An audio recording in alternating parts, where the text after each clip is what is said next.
my dough. I'm so excited. My dough came out so awesome. It rose, and I'm so excited for that. So, oh, look, see, look. Ah, it rose. This is the first time I'm ever making bread rose myself, so I am super, super excited for that. So I'll show you guys how they look like in the end. So I'm just going to cover that up really quickly. Alright guys, these are my final biscuits. This was the outcome. They did raise quite a bit, but I felt like they should have raised a little bit higher. But they look pretty good from my very first try of making homemade rolls.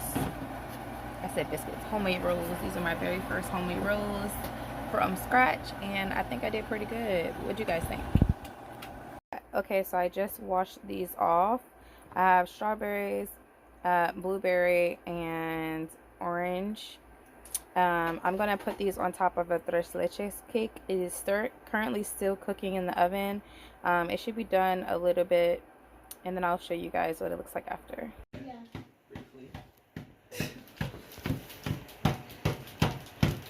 Alright, so we have pizza, jello fries, chicken, ribs. Those are hot dogs, spinach. These are homemade rolls. These are the first time I ever made them, so I hope they turned out right. And then tres leches, whenever you guys want.